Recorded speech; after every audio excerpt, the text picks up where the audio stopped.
You know what our challenge is, if we remember the past and imagine the future, is not just to do it. I mean, Nike was wrong. They said, just do it. Nike was wrong. And it's not just about doing it better. It's about executing best in the current environment. Who's going to execute on these visions? Who's going to execute smarter? Who in this room is a distinctive innovator? You all, come on, everybody stand up. All the distinctive innovators, stand up and give yourselves a hand for making a difference in the lives of patients. How many people want to keep reinventing the wheel? Come on, who wants to keep? Nobody wants to keep reinventing the wheel. So how do you not reinvent the wheel? You share. And the issue is, it's nice to know what they did, but what do you really want to know?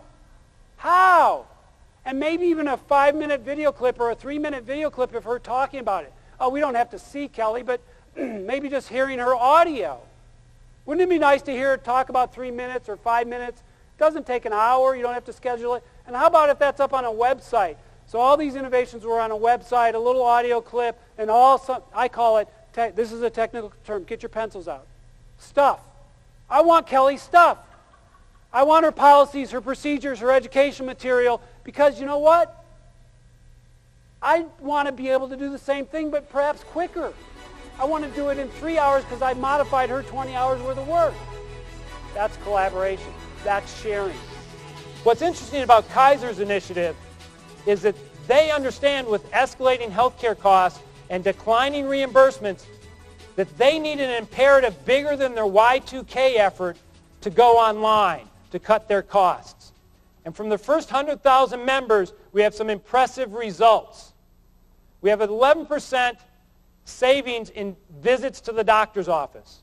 We have a 14% of the consumers saying, I was able to treat it at home. Now understand, the web channel that Kaiser has up for their members allows them to select a doctor and get an appointment at the same time.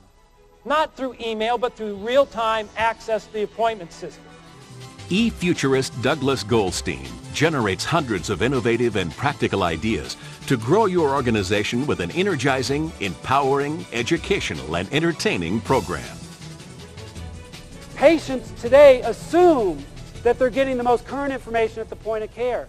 They think that the systems are there, and 100,000 to 200,000 deaths a year, you know what that equals? About 500 plane crashes. What a patient really wants is at the point of need. It's not just when I'm acute or when I actually have a lump big enough to be a tumor. I want earlier diagnosis. I want earlier treatment. I want you to take that blood sample sooner and really identify the early stages of tumor growth. So what we want with patient-centered advocacy is really about patients want health anywhere.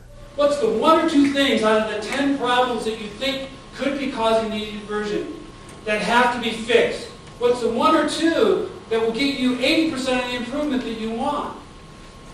You don't have to fix 15 things necessarily. And that's what a methodology like Six Sigma will do for your organizations, applied appropriately in a service organization. Anybody wonder why there's a whole new push for health IT? A lot of it goes back to the State of the Union address 2 years ago.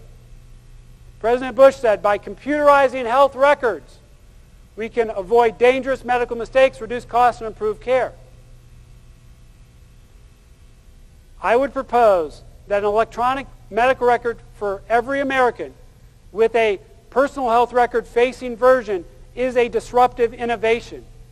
Imagine if every patient, particularly the ones today who have chronic conditions, could walk into their doctor's office not armed with books and x-rays, but armed with the data on their cell phone or a portable hard drive. The technology and the capability exists. The market segments of patients exist for that. The security methods exist.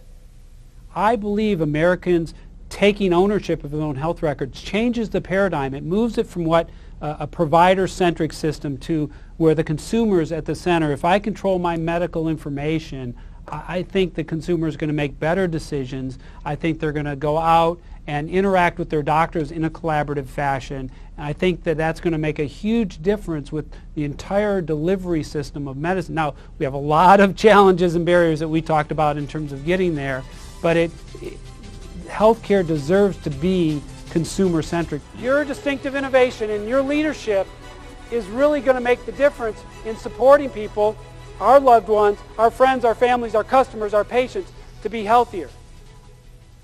And it's really your ingenuity, powered by the tools and technologies that all make up distinctive innovation. So I thank you for your participation. I thank you for the stories you've shared.